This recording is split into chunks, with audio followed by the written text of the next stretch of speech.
Out ஆன கேள்வியில fail ஆகிற கோஷ்டின்னு சொல்லுவாங்க. எக்ஸாமுக்கு முன்னாடி கேள்வி அவுட் ஆயிடுமா, ஆனாலும் இவன் எக்ஸாம் எழுத போது என்ன பண்ணுவானா, ஆன்சர் எழுத தெரியாம வந்துருவானா. அப்படி ஆன கேஸ் தான் யாரு, நம்ம. ஏன்னா ஆண்டவர் என்ன கேள்வி கேட்க போறாருன்னு என்னைக்கோ லிஸ்ட் அவுட் பண்ணிட்டாரு. என்ன கேள்வி கேட்பாரு? மோட்சத்து வாசல்ல நிற்கும் போது என்ன கேள்வி கேட்பாரு? தாகமா இருந்தேன் தண்ணி கொடுத்தியான்னு கேட்பாரு. பைபிள் அப்படிதான் இருக்கு.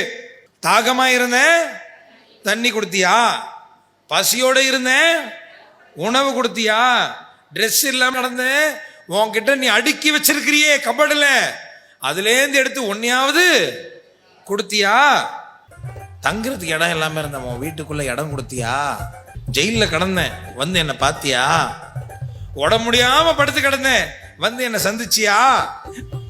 இன்னைக்கு கூப்பிட்டாருன்னா வாசல்ல நிக்க வச்சு இந்த கேள்வி கேட்பாரு. எத்தனை பேர் பாஸ் பண்ணுவோம் சொல்லுங்க? நான் சொல்றேன், உண்மையிலே சொல்றேன், அவுட்டான கொஸ்டின் பேப்பர்ல ஃபெயில் ஆகிற கோஷ்டி தான் நிறைய. ஏன்னா எல்லாம் பண்றோம், ஆண்டவர் என்ன கேள்வி கேட்பாரோ அதுக்கு பதில் சொல்றதுக்கு மட்டும் என்ன பண்ண மாட்டோம், ரெடி பண்ண மாட்டோம். யோசித்து பாருங்க, இன்னைக்கு நைட் ஆண்டவர் இந்த கேள்வி கேட்க போறாரு அப்படின்னு தெரிஞ்சா என்ன பண்ணுவீங்க? உடனே போய் இந்த கேள்விகளுக்கு தேடுவீங்கல்ல. அப்ப ஏன் தேடல? திமிரு. என்ன திமிரு? எல்லாரும் சாமா, நான் மட்டும் சாவ மாட்டேன்ற திமிரு.